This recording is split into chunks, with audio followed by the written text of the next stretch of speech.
Votre nouvelle émission Focus. Focus, votre nouveau rendez-vous sur Radio Mayuri. Bienvenue dans votre rubrique Focus sur Radio Mayuri. Notre invité est Monsieur Armand Hider. Bonjour. Bonjour. Vous êtes un des derniers gardiens, si je puis dire, de la tradition du carnaval. Vous êtes historien également. Monsieur Hider, est-ce qu'on est en train d'assister à une déperdition, une perte de certaines valeurs autour du carnaval? Je ne pense pas. Le mot évolution, je ne l'utilise jamais. Il y a des innovations, c'est vrai. Les hommes et les femmes de ce monde changent et veulent changer des fois même les habitudes. Mais nous sommes dans une culture et une tradition guyanaise que je ne pense pas pouvoir dire va se transformer, mais va probablement avoir une forme de participation qui ne ressemble pas à ce que nous avons vécu il y a 50 ans. Et particulièrement dans les programmes de manifestations soit nocturnes, c'est-à-dire les carnavals de nuit ou les carnavals d'après-midi, le dimanche après-midi. Alors justement, parlons-en, faisons un parallèle entre la modernité, le passé, la nouveauté et les traditions, surtout dans la représentation de certains personnages autour du carnaval. Pour commencer déjà, le Touloulou, qu'est-ce qui a changé dans la façon de représenter le Touloulou? La façon de représenter le Touloulou reste en créativité à des hommes et des femmes qui ont pensé que le passé pour eux est monotone parce que c'est le même costume, c'est la même chose qu'on répète. Ils préfèrent créer des nouveautés. Ce n'est pas interdit parce que c'est un mouvement. Par contre, le Touloulou, qui est un personnage paré et masqué, incognito, tout le monde peut être Touloulou. Il n'y a pas de sexe non plus. Homme, femme, Touloulou, enfant, Touloulou, ça ne peut pas changer. Et ça ne devrait pas changer. Pour garder la coutume et pour garder les habitudes. Au niveau des costumes, pendant ces dernières décennies, il n'y a pas eu vraiment d'évolution significative? Oui, parce que nous avons vu apparaître des créateurs et des groupes de carnaval qui ont changé même leur attitude ou leur façon de faire. La chorégraphie dans les rues de Cayenne, on ne connaissait pas, ça n'a pas existé. Les sorties tardives de l'après-midi non plus, c'était des carnavals, ils commençaient à 14h30, 15h l'après-midi dans les rues de Cayenne ou des communes, partout. Mais tout ça a changé un peu parce que les gens ont changé de vie et ils se sont éloignés de leur centre d'intérêt parce qu'on n'habite pas tous dans la même ville. Et pour arriver au rendez-vous, ils disent mais il nous faut 1 heure ou 2 heures de route, il nous faut le temps de nous habiller, et il nous faut ceci, il nous faut cela. Donc l'heure tardive gêne un peu. Par contre, le spectateur, celui qui prend plaisir par son balcon ou qui vient dans la rue, se plaint en disant que ça fait un peu tard de voir sortir des groupes ou des costumes qui sont très beaux d'ailleurs, mais qui tombent très tard.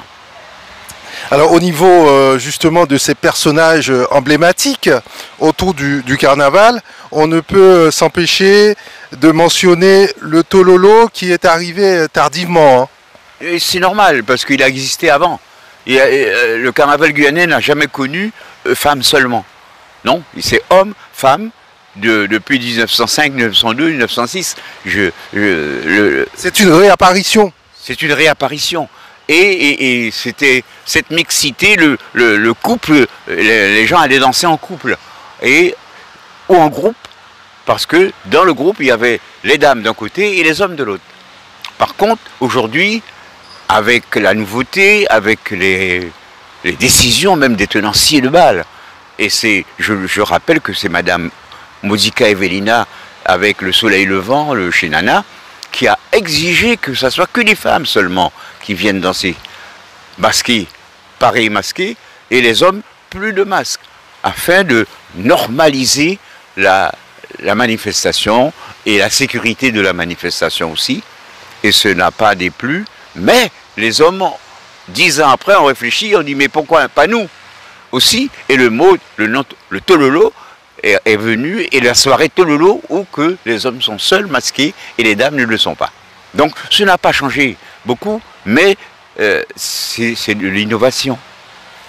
Et dans la façon également que se passent ou se déroulent les défilés avec les nègres marrons et d'autres personnages également ancrés dans la tradition, dans la culture du carnaval, là aussi, est-ce qu'on a pu observer sur ces dernières années quelques changements?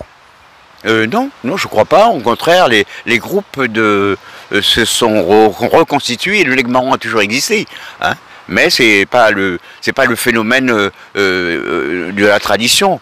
Les jeux farines ont toujours existé, et continuent à l'être aussi. Les jeux anglais bananes, la chauve-souris, les oeillets barreillots.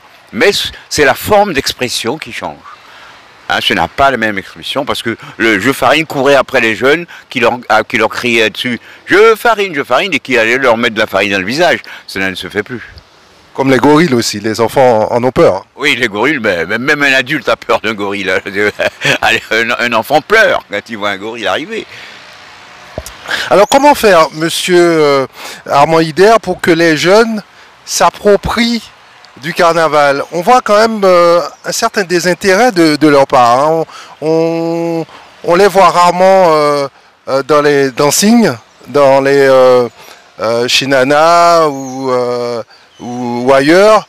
Et peut-être ils assistent davantage au défilé, mais le reste du temps, on a l'impression que ici désintéresse. C'est peut-être une erreur? Non, pas du tout. Ça n'a jamais été une manifestation pour jeunes ni pour enfants. Le carnaval guyanais est resté adulte très longtemps. Et tout le temps. L'après-midi du dimanche, avec les programmes scolaires, les enfants ne circulaient pas l'après-midi. Ils allaient regarder, mais ils ne participaient pas. Aujourd'hui, il y a une innovation. Au contraire, les jeunes sont dans la rue l'après-midi du dimanche, mais ne sont pas dans les salles de bal le samedi soir. Alors, au niveau des salles de bal, aujourd'hui, on a une flopée de groupes carnavalesques qui se trouvent confrontés à des difficultés à trouver des salles où s'exprimer, où performer. Il y a peut-être plus de groupes que de salles. Alors, est-ce que c'est une caractéristique des années 2000? Ben non, il y a d'abord la sécurité des gens, mais il y a en plus les règles et les règlements de l'accueil de quelqu'un dans une salle de bal. On ne peut pas construire immédiatement, les modifier. Les textes de loi obligent accueil public, à partir de tant de personnes, il faut telle chose. Vous avez à respecter tout ça. Donc on ne peut pas leur en vouloir. C'est vrai qu'il vaut mieux que ça grandisse. Il vaut mieux, puisque la population guyanaise qui était de 50 000 habitants est passée au moins à 300 000, sinon 400 000, pas loin. Donc il faut amuser tout le monde.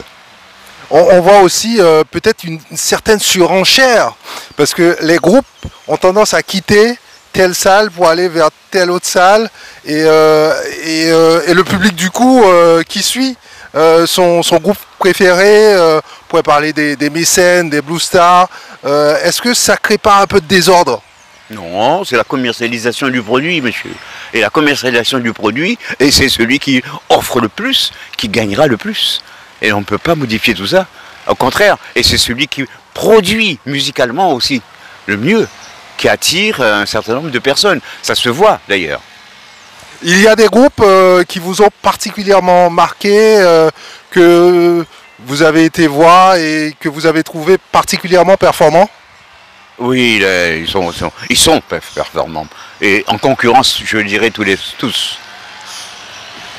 Alors, évoquons l'aspect touristique du carnaval, monsieur Armand Hidder. Est-ce que c'est un aspect que vous avez eu à étudier? L'aspect touristique, oui, longtemps, et on a fait même des statistiques. Mais la Guyane est chère au niveau transport aérien. Donc on ne peut pas miser dessus. Il faut que les transporteurs, il faut que les agences de voyage jouent le jeu. S'ils ne jouent pas le jeu, on ne peut pas avoir des centaines et des centaines ou des milliers de personnes dans notre pays durant cette période-là. Donc les retombées aujourd'hui sont plutôt faibles? Absolument, elles sont beaucoup plus faibles qu'avant. malgré l'innovation, malgré tout ce qu'on fait. Au contraire, on aimerait pouvoir gagner sur le terrain un peu plus de touristes pour que la Guyane soit mieux connue. Mais est-ce que l'on investit suffisamment dans le carnaval? Puisqu'on voit, pour nous qui avons l'habitude d'assister maintenant d'année en année au défilé, il y a très peu d'animation, il n'y a pas de kiosque, il y a quelques groupes qui défilent, c'est tout. À côté de ça, vous avez les salles. Mais est-ce qu'il ne faudrait pas mettre plus d'argent dans le carnaval pour qu'il attire plus de monde? Non, je ne pense pas. Le carnaval guyanais n'est pas touristique. Il est participatif d'abord. Hein, il n'est pas touristique. Ce n'est pas un produit touristique, c'est un produit d'appel. Le produit d'appel peut être modifié, il peut ne pas plaire à tout le monde. Ça ne gêne pas. L'autre partie de la fête, c'est de réunir des gens, de la société qui vit dans le plaisir, dans la joie, dans la bonne humeur. C'est ça aussi le carnaval guyanais. Il n'y a pas, le problème financier ne joue pas. On peut apporter un concours, ce qu'on appelle les sponsors aujourd'hui, les mécénats, tout ça, oui, parce que ça améliore la qualité du plat.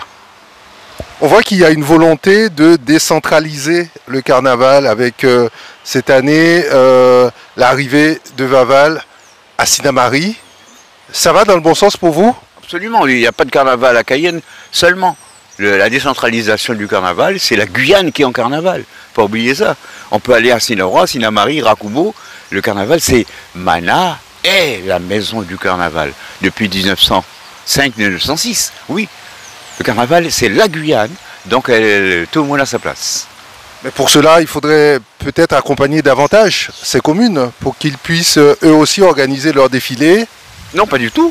Non, c'est le ressort des syndicats d'initiative ou des mairies. Il n'y a pas besoin de les accompagner. C'est une initiative presque personnelle ou individuelle ou collective. On est triste hein, cette année, comme quoi la grande parade n'aura pas lieu cette année. Oui. C'est quand même une grosse perte. C'était un des plus grosses manifestations autour du carnaval quand même. Absolument, c'est un vide qui va se créer pour un petit moment. Mais je pense que les carnavaliers ne seront pas tristes pour autant. Ils iront ailleurs, à Sinnamary, ou à Leur, à Cayenne, ou à Montigny-Ritonnet-Grande. Ça ne gêne pas, ou à Saint-Jean-de-l'Oyapock. Comment en arrive-t-on à annuler un tel événement, M. Armand Hider? C'est un programme financier. Tout repose sur la participation financière ou l'organisation elle-même. L'année dernière, j'y étais, il y avait des invités venus du Brésil, du Suriname. C'était un magnifique spectacle. Peut-être qu'il faudrait faire moins, mais le pérenniser. Oui, on ne pleure pas sur le passé quand il s'agit de s'amuser. On peut toujours changer l'amusement, on peut toujours modifier. Donc ce n'est pas une tristesse. Alors vous avez publié un ouvrage, c'est sûr. C'était l'occasion de nous faire un pitch autour de cet ouvrage que vous avez publié, M. Hider. Non, le Touloulou devine qui je suis, a toute sa raison d'être dans les établissements scolaires d'abord pour que les jeunes puissent s'imprégner et s'associer à l'événement, mais en plus c'est une façon de travailler avec l'ensemble du territoire. La communication par l'image, par l'écriture, et je joue un rôle important. Et c'est pour cette raison qu'on insiste même pour que les enfants s'approprient leur carnaval et leur tradition. Monsieur Armand Hider, comment peut-on faire? On se retrouve face quand même à une équation. Comment rassembler, réunir l'ensemble des entités guyanaises, l'ensemble des ethnies qui vivent sur ce territoire, faire en sorte que le carnaval devienne un ciment. On assiste quand même à l'absence de certaines personnes quand même dans un certain nombre de lieux et pendant le carnaval. Vous l'avez observé cela? Non, non, c'est une tradition aussi. Le carnaval guyanais n'est pas pour toutes les ethnies, toutes les communautés vivantes. Hein. Et on vient si on veut. On a associé, on l'a ouvert, mais ce n'est pas une obligation. Et les communautés amérindiennes ou Bushinégé, ce n'est pas dans leur coutume, dans leur culture, ni dans leur tradition. Et même le calendrier romain que nous utilisons avec l'épiphanie, les jours gras et tout ça, c'est pas de leur culture. Donc on ne peut pas les obliger. Par contre, ils sont invités. Et il y a ceux qui ont répondu à l'invitation. Heureusement d'ailleurs. Et ce qui fait qu'une harmonisation se fait autour du carnaval, dans les rues, comme dans les salles. Et comme c'est pareil masqué, on ne sait pas qui est sous le masque. C'est vrai, dans les rues, on voit tout le monde, on va dire, mais peut-être un peu moins dans les salles. Nous arrivons quasiment au terme de cet entretien, Monsieur Armand Hiders. Comment peut-on dessiner l'avenir du carnaval en Guyane comparativement à ceux de nos voisins, Brésil, Martinique, Guadeloupe? Comment va-t-il évoluer le carnaval guyanais? Il n'évolue pas, le carnaval, j'utilise pas le mot. Il n'y a pas d'évolution, il y a innovation. Et c'est la participation de tous, parce que nous avons un pays frontalier avec beaucoup de voisinage. Le Suriname n'a pas de carnaval dans leur pays. Le Brésil a un carnaval qui a plus de 250 ans, 200 ans. Et on ne peut pas les imiter. C'est pas la culture guyanaise, c'est pas la culture française. Nous, on est basé sur une culture européenne. Donc notre carnaval a une spécificité même, je dirais. Et il est reconnu être le plus long du monde. Non. Donc nous avons une particularité que je ne pense pas, ni les Antillais, ni les Brésiliens, ni même le Guyana non plus, ne pourront venir transformer ou modifier quelque chose pour nous. Au contraire, ils sont invités à venir à notre carnaval. Quelles sont les caractéristiques du carnaval de 2024? Certainement, vous avez pris connaissance du programme. Non, je n'ai pas... dans les organisateurs, à part l'union régionale, enfin les têtes de file, il y a la région Guyane qui s'implique, la collectivité territoriale s'implique cette année dans le carnaval guyanais. Donc c'est à partir de là seulement que je pense qu'il y aura des idées nouvelles, il y aura des innovations et il y aura probablement la mise en place de ce musée qu'on attend, le musée du carnaval, qu'on espère avec la nouvelle équipe, pour permettre aux Guyanais, aux visiteurs, aux étrangers, aux touristes de voir ce que c'est que cette histoire de Touloulou. Il y a aussi une volonté de faire rentrer le Touloulou à l'UNESCO. Oui, là aussi c'est la démarche importante que nous menons. Et il faut cheminer vers une réussite. On ne peut pas aller à l'échec. Donc vous faites également partie de ce comité qui réfléchit sur les orientations à donner au carnaval? Absolument. J'ai été invité et j'ai répondu. Monsieur Armand Hiders, merci beaucoup. Merci. Bon, merci. Et puis, bon vent, bonne année 2024 à l'ensemble de la radio. Retrouvez votre nouvelle émission Focus. 30 minutes pour mieux comprendre l'actualité en Guyane et découvrir les acteurs de notre territoire.